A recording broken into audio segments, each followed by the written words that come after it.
नमस्कार, स्वागत है आप सभी का हमारे इस चैनल पर। आज के इस वीडियो में हम लोग पढ़ेंगे हिटलर की गृह नीति। बहुत ही महत्वपूर्ण टॉपिक है और यहाँ से प्रश्न हर बार आते हैं। इसके पहले मैंने आपको हिटलर के बारे में बताया था। हिटलर और नाजीवाद क्या था इसके बारे में बताया था।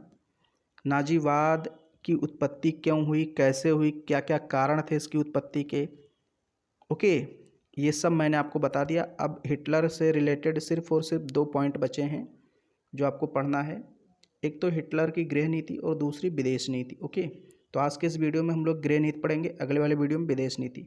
फिर आपका ये हिटलर का पूरा चैप्टर कंप्लीट हो जाएगा। मैंने हिटलर और नाजीवाद के सिद्धांत भी आपको पढ़ा दिए हैं। ओके, तो चलिए अब हम लोग पढ़ते हैं हिटलर की गृह नीति, बहुत ही इम्पोर्टेंट टॉपिक।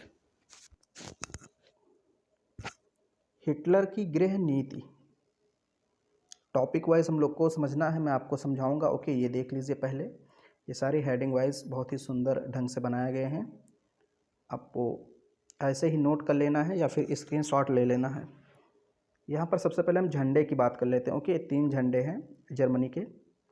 तो देखिए, हिटलर 1933 ईस्वी में प्रधानमंत्री बना। सत्ता प्राप्त करने के बाद हिटलर ने सत्ता में बने रहने के लिए हर संभव प्रयास किया।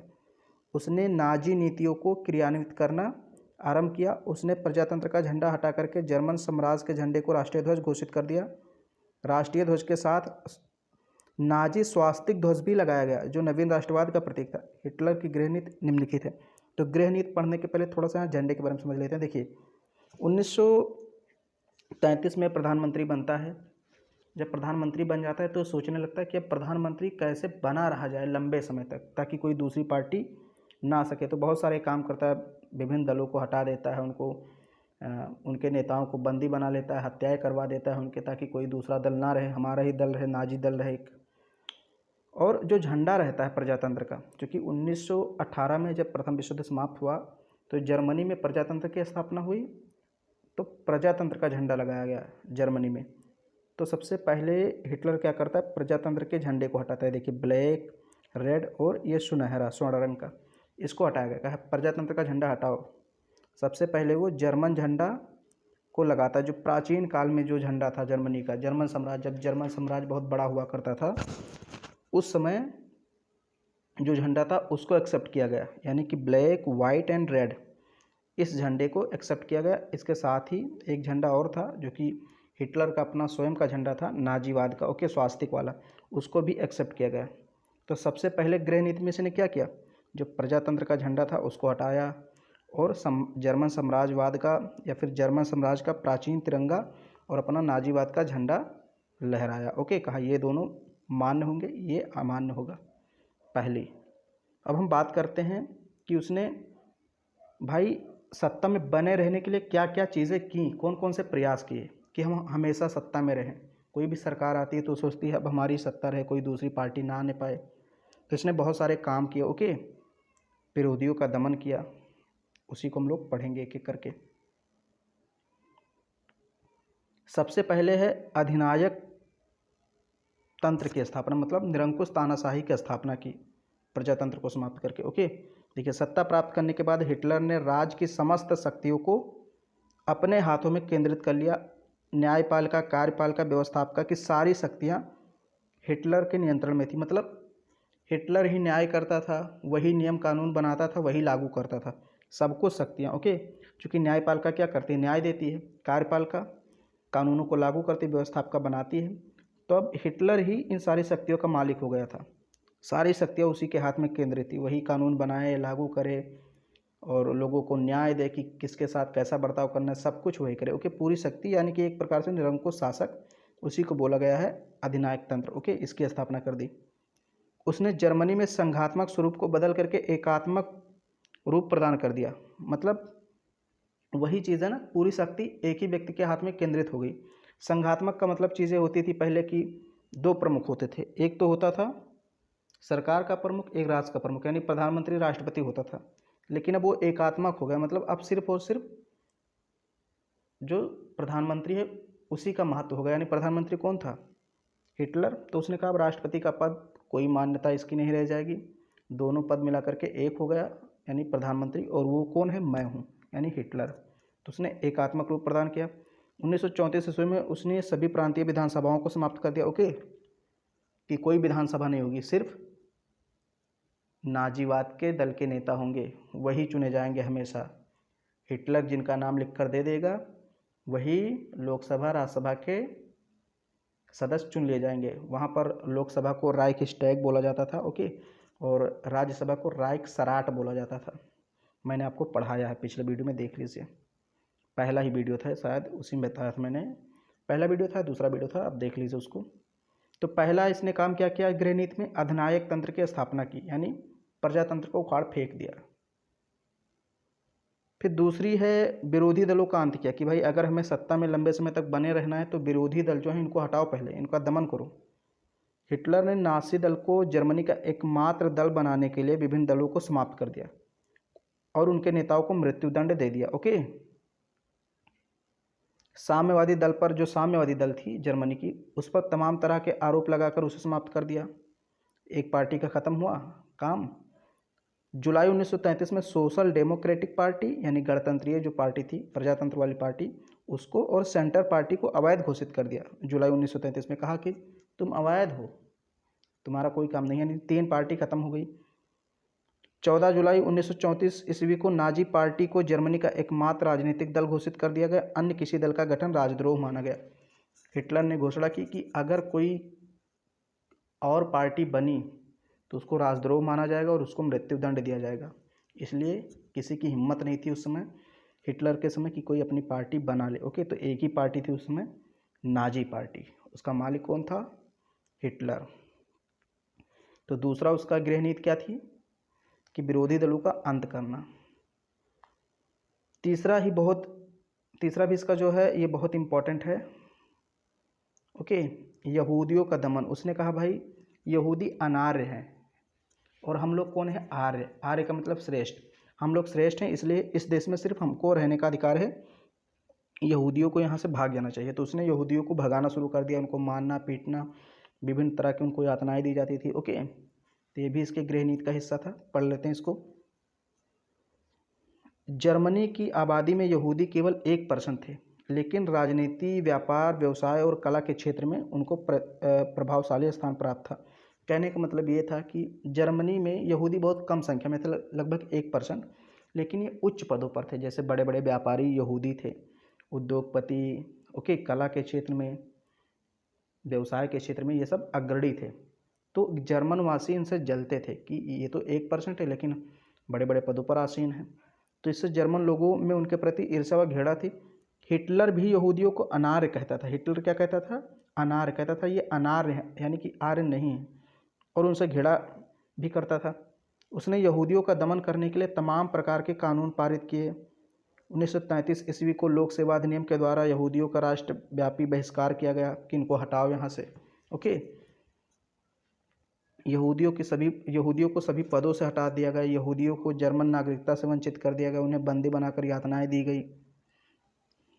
तो कुल मिलाकर यहूदियों का हर प्रकार से हिटलर ने दमन किया। मतलब वो चाहता था कि एकदम यहूदी पूरी तरीके से यहाँ से चले जाएं या फिर उनको मार दिया जाए, सिर्फ और सिर्फ जर्मन आर्य ही यहाँ पर रहें। अब इसके लिए वो बहुत सारी यातनाएं देता है। उनको शादी करना प्रतिबंध लगा देता है कि कोई भी यहूदी जर्मन से शादी नहीं कर सकता। बहुत सारी चीज़ें उनको अनेक पदों से हटा देता है, जितने भी सरकारी पद होते हैं वहाँ से हटा करके उनको वहाँ पर जर्मन को नियुक्त करता है। ओके, गैस चैम्बरों में इनको डालता है, यानी कि कमरे में यहूदियों को भर देता था, फिर उसमें जहरीली गैस छोड़ दी जाती थी, दरवाज़ा बंद करके, खिड़की बंद करके। तो इस तरह से यहूदियों को उसने एक प्रकार से यातनाएं दी। ओके, तो इसकी एक गृह नीति का हिस्सा था। तो अभी तक मैंने आपको 3 चीज़ें बताई। एक तो पहली चीज़ ये है, पहली इंपॉर्टेंट चीज़ तो यही भाई, तिरंगे का वो एकदम चेंज कर देता है। तिरंगे को हटा करके प्रजातंत्र वाले को जर्मन साम्राज्य का तिरंगा और नाजी स्वास्तिक ध्वज लाता है। अधिनायक तंत्र की स्थापना करता है, विरोधी दलों का अंत करता है और यहूदियों का दमन करता है। ओके, अब हम आगे के इसकी नीतियों को देखते हैं। फिर है नागरिक स्वतंत्रता की समाप्ति कर देता है। ओके, यानी तमाम तरह के प्रतिबंध लगा देता है मीडिया पर। ओके, विश्वविद्यालय में कोई भी चीज़ ऐसी नहीं पढ़ाई जाएगी जो नाजीवाद के खिलाफ हो। ओके, बहुत सारे प्रतिबंध लगाता है। जैसे हम लोग पढ़ते हैं, समाचार पत्रों, रेडियो, भाषण तथा लेखन की स्वतंत्रता समाप्त कर दी। इन सब पर प्रतिबंध लगा दिया कि जो नाजीवाद कहेगा वही लिखना है, उसके खिलाफ कुछ भी नहीं लिखना है मीडिया को। ओके, इन सारी चीज़ों पर रेडियो प्रतिबंध, समाचार पत्रों, रेडियो, भाषण, लेखन की स्वतंत्रता पर प्रतिबंध लगा दिया गया और इन सभी पर नियंत्रण स्थापित किया गया। मतलब जो भी होगा अब वो नाजीवाद के अनुसार ही होगा। अगर नाजीवाद किसी मीडिया को अनुमति देता है कोई चीज़ कहने के लिए तो ही वो मीडिया मुद्दे को उठाएगी, अदरवाइज कोई भी मीडिया नाजीवाद के खिलाफ नहीं जा सकती है। नाजीवाद के खिलाफ समाचार पत्रों में कुछ लिखा नहीं जा सकता है, कोई भी नाजीवाद के खिलाफ भाषण नहीं दे सकता। ओके, ये सारे प्रतिबंध इसने लगा दिए। सभी प्रकार की नागरिक स्वतंत्रता पर प्रतिबंध लगा दिया। विरोधियों को बंदी बनाकर बंदी शिविरों में भेजा गया। जो भी विरोधी दल के नेता थे, मैंने बताया था, उनको बंदी बना करके या तो उनकी हत्या करा दी गई या उनको कैद कर दिया गया हमेशा के लिए। ओके, संदेह के आधार पर भी नागरिकों को गिरफ्तार कर लिया जाता था, अनिश्चित काल के लिए जेल में बंद कर दिया जाता था। अगर हिटलर दल के किसी व्यक्ति को संदेह है किसी व्यक्ति पर कि ये नाजीवाद के खिलाफ है तो तुरंत उस व्यक्ति को गिरफ्तार कर लिया जाता था और अनिश्चित काल के लिए बंद कर दिया जाता था। कोई सुनवाई उस पर नहीं होती थी।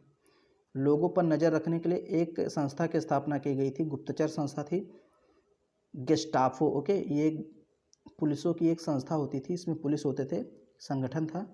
तो ये लोगों पर निगरानी रखती थी कि कौन से लोग नाजीवाद के खिलाफ हैं और उनको ये गिरफ्तार करके हमेशा के लिए बंद कर देती थी। तो ये एक गुप्त संगठन था या गुप्त संस्था थी। ओके, गेस्टापो पुलिस संगठन था। स्कूल, विश्वविद्यालय, प्रेस सभी की स्वतंत्रता समाप्त कर दी गई। राज्य को सुदृढ़ता प्रदान की गई।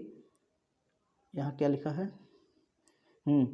प्रेस की स्वतंत्रता समाप्त करके सर्वसत्ता राज को, यानी सर्वसत्ता राज मतलब नाजी राज को, नाजीवाद का जो राज था उसको सुदृढ़ता प्रदान की गई, यानी उसको मजबूत बनाया गया।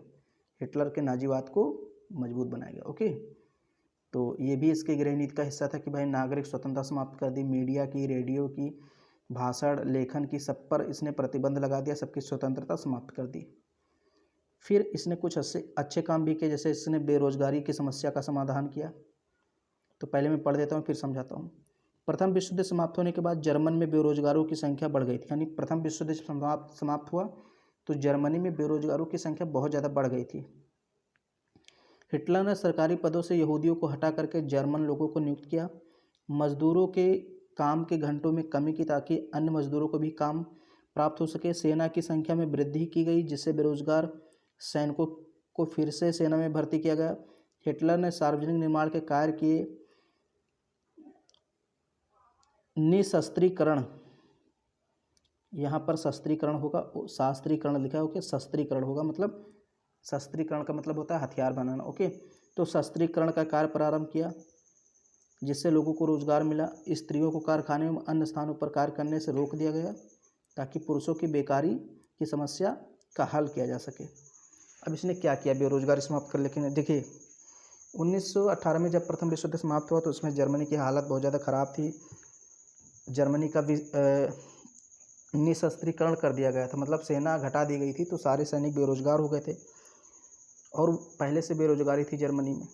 तो बेरोजगारी समाप्त करने के लिए हिटलर ने सेना को फिर से भर्ती करना शुरू कर दिया। ओके, मतलब सैनिक बढ़ाना उसने शुरू कर दिया। तो इससे जो खाली सैनिक बैठे थे, बेरोजगार बैठे थे, उनको नौकरी मिल गई और जो यहूदी थे उनको सरकारी पदों से हटा करके जर्मन वासियों को वहाँ पर नियुक्त कर दिया गया, जर्मन लोगों को। इसलिए इस तरह से भी उसने रोज़गार को मतलब उपलब्ध कराया जर्मनी की जनता को। और भी उसने सड़कें बनवाई, फैक्ट्रियाँ लगवाई, उद्योग लगवाए, तो उसमें भी मज़दूरों को उसने काम दिया और मज़दूरों का काम जो था वो थोड़ा कम कर दिया गया, घंटे घटा दिए गए ताकि अन्य मज़दूरों को भी काम मिल जाए। यानी कि एक दिन में मान लीजिए कोई मज़दूर 4 घंटे काम करके गया, थोड़े से पैसे उसको मिल गए। फिर कोई मज़दूर दूसरा आ गया, उसने 4 घंटे काम किया, तो इसने घंटे काम करने का जो घंटा था उसको घटा करके बहुत ही अच्छी नीति अपनाई थी। ओके, सार्वजनिक निर्माण का मतलब यही है, जो सार्वजनिक काम के, जैसे सड़कें बनवाई, फैक्ट्रियाँ, उद्योग धंधे, बहुत सारी चीज़ें इसने करवाई। ओके, तो ये इसके कुछ बेरोजगारी की समस्या के समाधान करने के तरीके थे कि कैसे बेरोजगारी की समस्या हटाई जाए। फिर यहाँ पर है कैथोलिकों का दमन। हिटलर की क्रूरता एवं दमन का शिकार रोमन कैथोलिकों को भी होना पड़ा। वस्तुतः नाजी राज्य में व्यक्ति की ही भक्ति हो सकती थी, राज्य के प्रति नहीं, परंतु कैथोलिक रोम के पोप के प्रति भक्ति रखते थे, इसलिए हिटलर ने उनका दमन किया। इसको समझ लीजिए क्या है। देखिए, इसने कैथोलिकों का दमन इसलिए किया क्योंकि कैथोलिक थे ये पोप के प्रति भक्ति रखते थे, जबकि हिटलर क्या कहता था कि पोप के प्रति आप भक्ति नहीं रख सकते, अगर आपको भक्ति श्रद्धा रखनी तो आप राज्य के प्रति रखिए।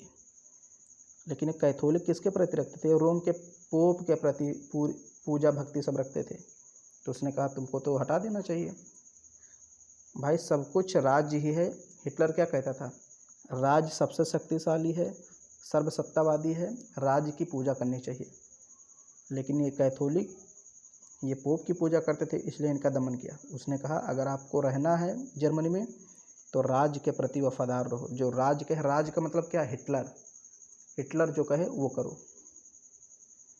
फिर यहाँ पर है अंतिम पॉइंट, सर्म सिंडिकेटों की स्थापना। एक प्रकार से ये यूनियन था, यानी संगठन था। ओके, मजदूरों का संगठन बनाया इसने। हिटलर ने आर्थिक स्थिति को सुधारने के लिए मार्क्सवादी सिद्धांत पर गठित मजदूर यूनियनों को समाप्त कर दिया। हिटलर ने सब मजदूरों के लिए एक यूनियन बना दी, ओके, जिसका अध्यक्ष नाजी दल का नेता होता था। उसने पूंजीपतियों मजदूरों के लिए अलग अलग सिंडिकेट बनाए तथा श्रमिकों एवं मालिकों के हितों में सामंजस्य स्थापित करने का प्रयत्न किया। मजदूरी के काम के घंटे, ये देखिए, मजदूरी के काम के घंटे, अवकाश की अवधि, सुविधाओं का निर्धारण एवं स्वयं नाजी सरकार करती थी। मतलब जो नाजी सरकार थी, हिटलर की जो पार्टी थी, वही इन सबका निर्धारण करती है कि कौन सा मजदूर कितने घंटे काम करेगा, उसको अवकाश कब दिया जाएगा, उसको कौन कौन सी सुविधाएं होंगी, ये सब कुछ कौन डिसाइड करेगा? ये नाजी पार्टी के नेता करेंगे या नाजी सरकार करेगी? सरकार ही ये निर्धारित करेगी कि किस कारखाने में कौन सी वस्तु तैयार की जाए, उसका मूल्य क्या हो, उद्योगपति उस पर कितना मुनाफा कमाए। हिटलर ने आयात कम और निर्यात बढ़ाने के प्रयास किए, जिससे जर्मन उद्योग धंधे विकसित हुए।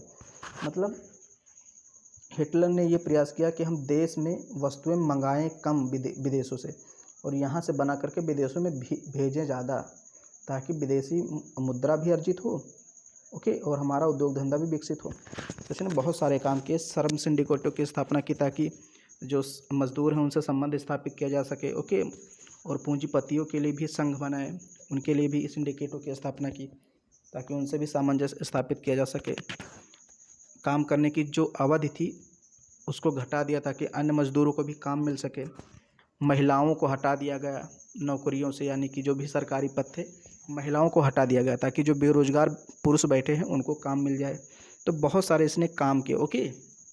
तो ये मैंने कुछ आपको गृह नीतियाँ बताई, इसके अलावा भी बहुत सारे काम किए उसने। सड़कों का निर्माण करवाया, सार्वजनिक काम किए, ओके, कुओं का निर्माण करवाया, बहुत सारे उसने काम किए थे उस समय। तो उसको आप अलग लिख सकते हैं। ये मैंने आपको इम्पोर्टेंट चीज़ें बता दी। श्रम सिंडिकेटों की स्थापना, कैथोलिकों का दमन, बेरोजगारी की समस्या का समाधान, नागरिक स्वतंत्रता की समाप्ति और यहूदियों का दमन, विरोधी दलों का अंत, अधिनायक तंत्र की स्थापना। तो ये सारे इसके गृह नीति थी। बस इतना ही है, और अगले वीडियो में हम लोग विदेश नीति की चर्चा कर लेंगे। उम्मीद करता हूँ ये वीडियो आपको पसंद आया होगा, तो इसको लाइक कर दीजिए, शेयर कर दीजिए। चैनल पर पहली बार हैं तो चैनल को सब्सक्राइब कर दीजिए।